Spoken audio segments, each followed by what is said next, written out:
Perdana Menteri Muhyiddin Yassin pernah didakwa menawarkan Syafiee Apdal untuk menyertai Kabinet Perikatan Nasional sebagai timbalannya. Presiden warisan menyatakan perkara ini semasa wawancara bersama media.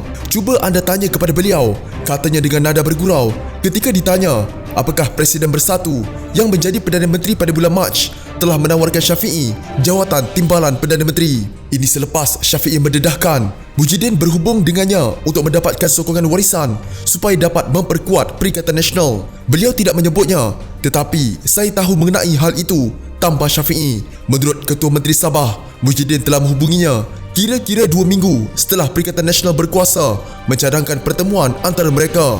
Ketika itu, beliau sudah memegang jawatan tersebut, Perdana Menteri. Beberapa minggu saya fikir beliau menghantar SMS kepada saya. Beliau mengatakan bahawa ini adalah masa yang tepat untuk kami bercakap, katanya.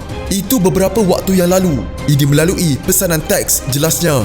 Walau bagaimanapun, Syafiee berkata beliau lebih berminat untuk membincangkan isu antara kerajaan dengan kerajaan, antara Sabah dan Persekutuan daripada bercakap soal bergabung dengan Perikatan Nasional. Dalam perkara berkaitan, Syafiee berkata pembangkang perlu bersedia menghadapi pilihan raya umum. Beliau percaya masanya mungkin tidak lama lagi, terutama dengan ketidaktentuan politik semasa. Mengambil contoh perkara yang berlaku di Parlimen pada hari Isnin, di mana Muhyiddin hanya mendapat 111 undian menyokong usulnya menukar Speaker Dewan Rakyat berbanding 109 yang menentang. Syafiee berkata Perdana Menteri mungkin akan membubarkan Parlimen. Kita harus menyedarinya daripada keputusan semalam juga dan tekanan yang datang terhadap Muhyiddin. Apa sahaja boleh berlaku. Kamu dapat membayangkan 109 undi menentangnya di Parlimen dan pembentangan belanjawan untuk tahun depan akan dibuat dalam masa beberapa bulan. Maksud saya, jika kamu tidak mendapat majoriti, ini akan menjadikan kedudukan yang sangat janggal bagi parti yang memerintah. Bahkan sekarang, orang boleh menyoal mereka bahawa mereka bahkan tidak memiliki majoriti mudah. Sewajarnya, berdasarkan prinsip, biasanya orang hanya berkata, baiklah kami bubarkan kerana kami tidak mempunyai majoriti, katanya.